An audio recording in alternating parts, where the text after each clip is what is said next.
Hello everyone.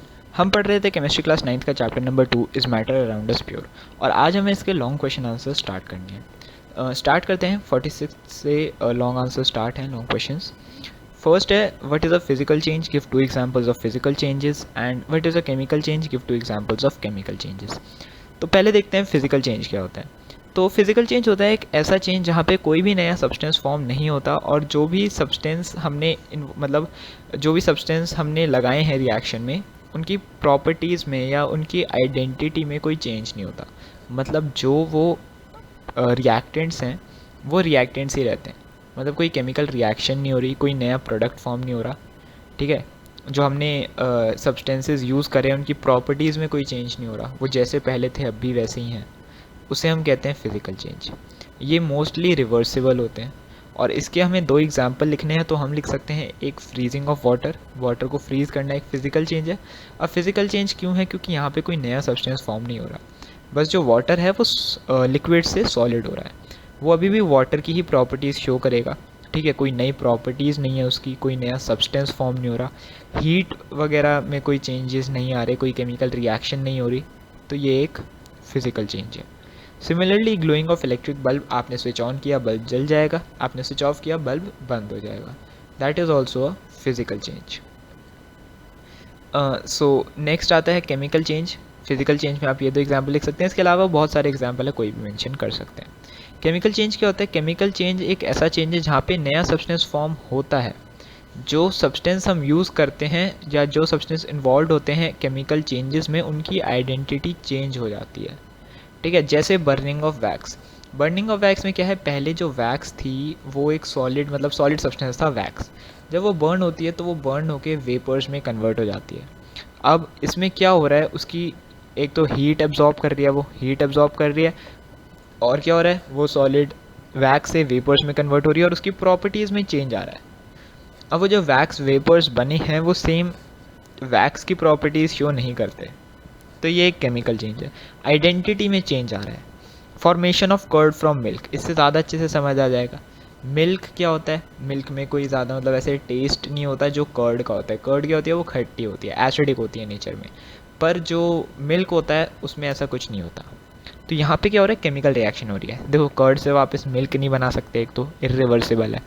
Milk से curd बन रहा है, मिल्क की अलग प्रॉपर्टीज़ हैं, कर्ड की अलग प्रॉपर्टीज़ हैं, तो प्रॉपर्टीज़ में चेंज आ रहा है। तो ये सब चीज़ें होने की वजह से ये एक केमिकल चेंज है। सो केमिकल चेंज वो चेंज होता है जहाँ पे नया सब्सटेंस फॉर्म हो रहा है और जो सब्सटेंस इन्वॉल्व हैं उनकी आइडेंटिटी में चेंज आ रहा है, उसे हम कहते हैं केमिकल चेंज। एग्जाम्पल आप ये लिख सकते हैं।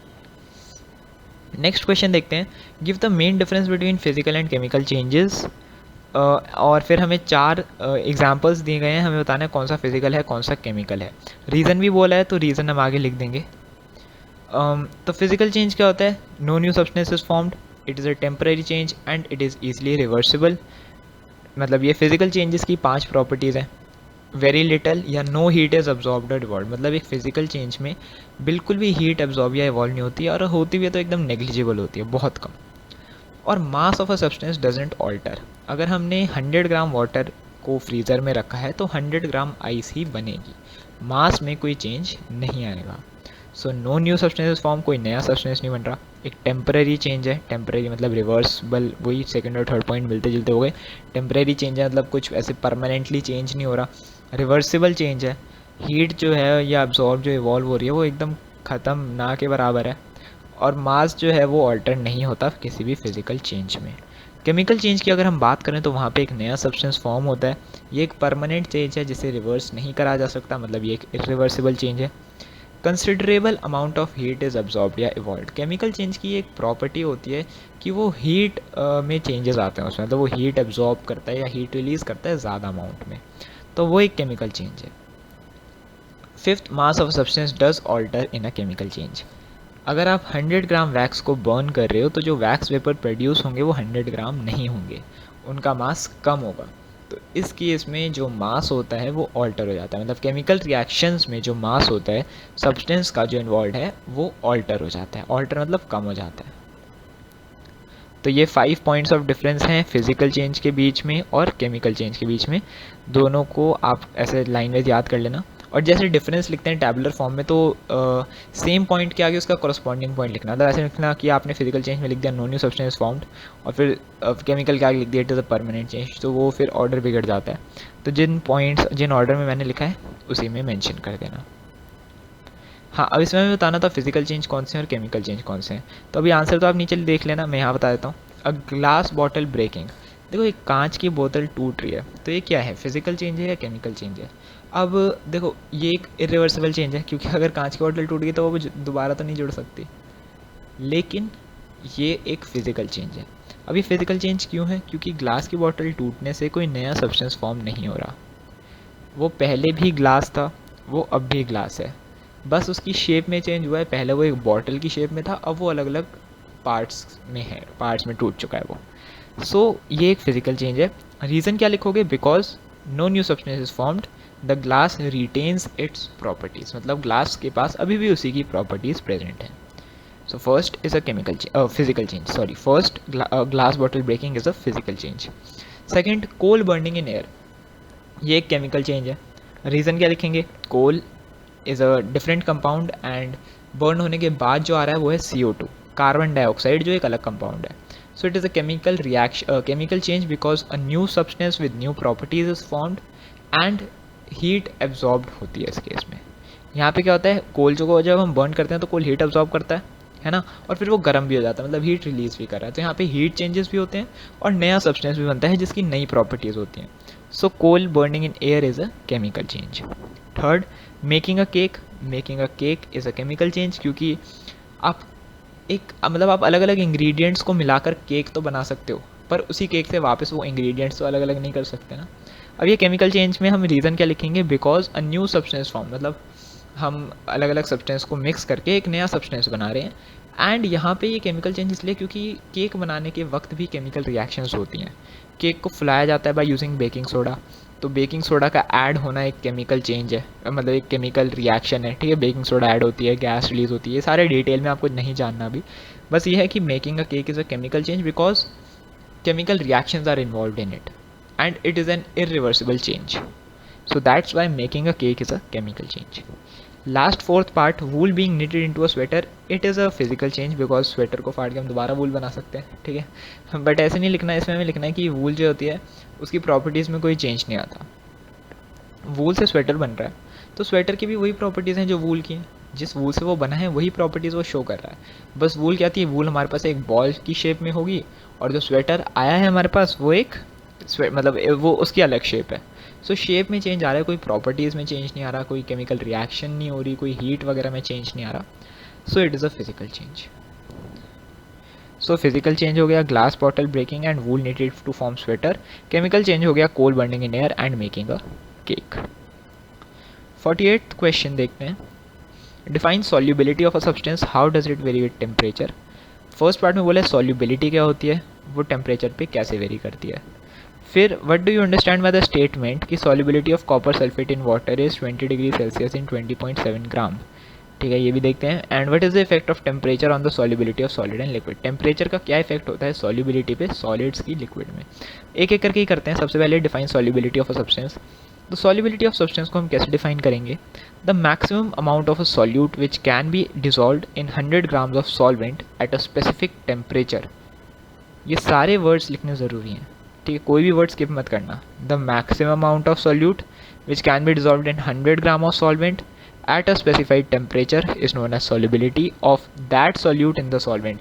जो भी मैंने हाईलाइट करे हैं ना ये 4 लाइनें, ये अक्सर बच्चे लिखना भूल जाते हैं, जो बहुत ही इंपॉर्टेंट वर्ड्स हैं, ठीक है। अगर आप इनमें से किसी एक को भी स्किप कर देते हो ना तो आपकी डेफिनेशन गलत हो जाएगी, ठीक है। कुछ बच्चे लिख देते हैं the amount of solute which can be dissolved in a solvent, बस बाकी कुछ लिखा ही नहीं, तो ये तो पूरी स्टेटमेंट गलत है, ठीक है। वो क्योंकि सॉल्युबिलिटी का मतलब क्या है, मैक्सिमम अमाउंट ऑफ सोल्यूट जो हम ऐड कर सकते हैं 100 ग्राम सॉल्वेंट पे एक स्पेसिफिक टेम्परेचर पे, टेम्परेचर में चेंज करने से सॉल्युबिलिटी चेंज हो जाती है, तो एक स्पेसिफिक टेम्परेचर पे इज़ नोन एज सॉल्युबिलिटी। अब यहाँ भी कंप्लीट नहीं है, इज़ नोन एज सॉल्युबिलिटी किसकी, solubility of that solute in the given solvent, क्योंकि हर सॉल्यूट की हर सॉल्वेंट के साथ अलग अलग सॉल्युबिलिटी होती है।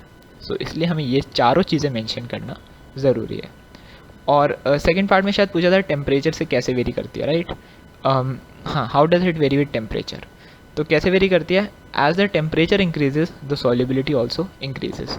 सॉल्युबिलिटी और टेम्परेचर एक दूसरे के डायरेक्टली प्रोपोर्शनल होते हैं। तो सॉलिड और लिक्विड के केस की बात कर रहे हैं हम यहाँ पे, ठीक है। When solids are dissolved in liquids, तो जैसे जैसे टेम्परेचर बढ़ता है सॉल्युबिलिटी बढ़ती है। अगर गैस और लिक्विड की बात करें तो इन्वर्सली प्रोपोर्शनल है। चाहे तो आप यहाँ पे लाइन ऐड कर सकते हैं, as the temperature increases the solubility of solid in liquid increases and gas in liquid decreases. ठीक है, टेम्परेचर बढ़ाने पे सॉलिड और लिक्विड की सॉल्युबिलिटी बढ़ जाती है, मतलब सॉलिड इन लिक्विड की सॉल्युबिलिटी बढ़ जाती है और गैस इन लिक्विड की सॉल्युबिलिटी कम हो जाती है। नेक्स्ट हमसे बोला था कि एक मतलब हमें एक स्टेटमेंट दे रखी थी, solubility of copper sulphate in water eight 20 degree Celsius is 20.7 ग्राम। तो इसका क्या मतलब है, इसका मतलब ये है कि हम 20.7 ग्राम कॉपर सल्फेट को डिज़ोल्व कर सकते हैं 100 ग्राम वाटर में एट 20 डिग्री सेल्सियस। 20.7 ग्राम से ज़्यादा कॉपर सल्फेट डिज़ोल्व नहीं होगा। अगर हम 21 ग्राम कॉपर सल्फेट डिज़ोल्व करने की कोशिश करते हैं 20 डिग्री सेल्सियस पे 100 ग्राम वाटर में, तो 0.3 ग्राम जो कॉपर सल्फेट है वो बच जाएगा, सिर्फ 20.7 ग्राम जो है वो डिज़ोल्व होगा। So this is what we mean by solubility. C part है, what is the effect of temperature on the solubility of solids and liquids. Temperature का क्या इफेक्ट होता है सॉलिड्स और लिक्विड्स की सॉल्युबिलिटी पे, मतलब सॉलिड्स एंड लिक्विड की सॉल्युबिलिटी पे। तो वो मैंने अभी आपको बताया कि जैसे जैसे टेम्परेचर इंक्रीज होता है the solubility of solid and liquid also increase, directly proportional. बस हाँ, यहाँ पे मैंने एक लाइन लिखी नहीं है तो आप अपने आप से उसे लिख सकते हैं एक्स्ट्रा की, मतलब वो इसका नहीं पार्ट है, वो फर्स्ट वाले का पार्ट है जिसमें टेम्परेचर बोला था। तो temperature increase, solubility also increase लिखा है मैंने, तो ये शायद मेरे को थोड़ा सा भी इनकम्प्लीट लग रहा है। आप लिख सकते हैं solubility of solid in liquid increase and gas in liquid decrease. Last दो क्वेश्चंस लॉन्ग क्वेश्चंस के, 49th है, what is meant by solution, give to examples of solution. What is meant by suspension, give to examples. What is meant by colloid, give to examples. Solution फिर उसके दो example, suspension फिर उसके दो example, colloid फिर उसके दो example. सबसे पहले आता है सॉल्यूशन। सॉल्यूशन क्या है, a solution is a homogeneous mixture of two और more substances which has a single phase. Which has a single phase का क्या मतलब है कि उनमें हमें ऐसे विजिबल बाउंड्रीज नहीं दिखती। अगर हम एक सॉल्यूशन को देखेंगे तो वो हमें एक समान लगेगा कि मतलब एक क्लियर लिक्विड है किसी भी कलर का या ट्रांसपेरेंट, बस ऐसा नहीं लगेगा कि उसमें दो या उससे ज़्यादा सब्सटेंस मिले हुए हैं।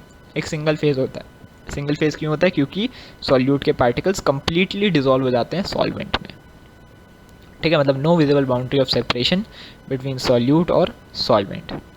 So a solution is a homogeneous mixture of two or more substances which has a single phase. Example salt solution, sugar solution, copper sulfate solution, कुछ भी आप लिख सकते हैं। Suspension, suspension is a heterogeneous mixture of two or more substances which has two or more phases. मतलब दो हैं substances तो दो phase होंगे, तीन substances हैं तो दो भी हो सकते हैं, तीन भी हो सकते हैं। तो ये अलग अलग phases इसमें present होते हैं, बस single phase नहीं होता। ठीक है, दो तो मिनिमम होते ही होते हैं या उससे ज़्यादा होंगे, उसे हम सस्पेंशन कहते हैं। Example chalk in water, sand in water. Last colloid. Colloid क्या है, colloid is a mixture which appears to be homogeneous and but is actually heterogeneous. ये अपीयर होता है होमोजीनियस बट असल में होता है ये हेट्रोजीनियस। एग्जाम्पल होता है इसका मिल्क लिख सकते हैं, पेंट लिख सकते हैं। कोलॉइड के तो आपको बहुत सारे एग्जाम्पल्स अब याद होने चाहिए, ठीक है, क्योंकि अलग अलग टाइप्स के कोलॉइड्स हमने पढ़े हैं। तो कोलॉइड से होते हैं वो, उसके हम बहुत सारे एग्जाम्पल्स लिख सकते हैं, मिल्क, पेंट, ठीक है। सो ये थे हमारे पास सॉल्यूशन, सस्पेंशन और कोलॉइड के बारे में ब्रीफ लाइंस एंड उनके दो एग्जांपल्स। लास्ट क्वेश्चन है, differentiate between saturated and unsaturated solution, how will you test whether given solution is saturated और नॉट। पहले फर्स्ट पार्टी देखते हैं। सैचुरेटेड सॉल्यूशन क्या है, the type of solution in which no more solute can be added at a given temperature. वो type solution के in विच जहाँ पर हम और सॉल्यूट ऐड नहीं कर सकते गिवन टेम्परेचर पे। गिवन टेम्परेचर लिखना यहाँ ज़रूरी है, ठीक है। मोस्टली क्या करते हैं बच्चे, the type of solution in which no more solute can be added is called saturated solution. At a given temperature वाली लाइन लिखनी ज़रूरी है। अगेन क्यों, क्योंकि टेम्परेचर बढ़ता है तो वो सैचुरेटेड और अनसैचुरेटेड सॉल्यूशंस में चेंजेस आते हैं, वो हम अभी आगे देखेंगे। So the type of solution in which no more solute can be added at a given temperature is called saturated solution। और unsaturated क्या होता है, the type of solution in which more solute can be added at a given temperature is called unsaturated. मतलब saturated में हम और solute add नहीं कर सकते, अनसैचुरेटेड में हम और सॉल्यूट ऐड कर सकते हैं। अब देखते हैं इसका सेकेंड पार्ट। सेकेंड पार्ट से पहले हमारे पास ये भी है, हम ये भी देखना है, how will you test whether given solution is saturated और नॉट। तो कैसे बताएंगे गिवन सॉल्यूशन सैचुरेटेड है या नहीं। तो यहाँ पे देखते हैं हम, we can test whether a given solution is saturated और unsaturated by adding more solute in it. अगर हम उसमें और सॉल्यूट ऐड करते हैं तो हमें पता चल जाएगा वो सैचुरेटेड है या अनसैचुरेटेड है। कैसे पता चलेगा, देखो एक हमने सॉल्यूशन लिया और हमने उसमें, मान लो हमारे पास शुगर के सॉल्यूशन है दो, हमें चेक करना है कौन सा सैचुरेटेड है कौन सा अनसैचुरेटेड। तो हमने दोनों में शुगर और ऐड करी और उसे स्टर किया। अब जिसमें सॉल्यूट डिज़ोल्व हो जाता है, हमारे केस में शुगर है, जिसमें शुगर डिज़ोल्व हो जाती है तो वो ओरिजिनल सॉल्यूशन अनसैचुरेटेड था, ठीक है। मतलब जिसमें हमने शुगर ऐड करी और शुगर डिज़ोल्व हो गई तो वो सॉल्यूशन पहले अनसैचुरेटेड था। और अगर दूसरे सॉल्यूशन में हमने शुगर ऐड करी और उसमें शुगर डिज़ोल्व नहीं हुई, स्टार्टिंग में ही डिज़ोल्व नहीं हुई, तो वो सैचुरेटेड था। तो वो जो ओरिजिनल सॉल्यूशन था वो सैचुरेटेड था। तो we can test by adding more solute in it. ठीक, अगर वो सॉल्यूट डिज़ोल्व हो जाता है then the original solution was unsaturated, और अगर नहीं होता dissolve then the original solution was saturated. Last part, how would you prepare a saturated solution of sodium chloride in water at 25 degree Celsius. कैसे बनाएंगे, what will happen if the solution is cooled in to 10 degree Celsius. तो क्या होगा अगर उसे हम ठंडा कर देते हैं 10 डिग्री सेल्सियस पे। तो ठीक है, कैसे करेंगे, सबसे पहले वाटर का टेम्परेचर ले आओ 25 डिग्री सेल्सियस, क्योंकि हमें 25 डिग्री सेल्सियस पे बनाना है तो सबसे पहले वाटर का टेम्परेचर 25 डिग्री सेल्सियस होना चाहिए। अब हम उसमें ऐड करेंगे, हमें सॉल्ट, हमें क्या ऐड करना था, हमें सोडियम क्लोराइड। तो सोडियम क्लोराइड जो होता है वो कॉमन सॉल्ट ही होता है, तो मैंने यहाँ पे सॉल्ट लिख दिया। And add salt to it until no more sodium chloride is soluble in it. देखो सॉल्ट और सोडियम क्लोराइड एक ही चीज़ है, ठीक है, कन्फ्यूज मत होना। तो मतलब हमें and add sodium chloride to it until no more sodium chloride is soluble in it at that temperature. मतलब हमें तब तक ऐड करना है सोडियम क्लोराइड उस वाटर में जब तक और सोडियम क्लोराइड उसमें ऐड नहीं हो सकता। मतलब जब वो डिज़ोल्व होना बंद हो जाए वहाँ हमें रुक जाना है, ठीक है। अब जहाँ पे वो बंद हो जाएगा रुकना, सॉरी जहाँ पे वो बंद हो जाएगा डिज़ोल्व होना, तब हम वहाँ रोक देंगे और वो जो सॉल्यूशन हमें मिलेगा वो मिलेगा एक saturated solution of sodium chloride.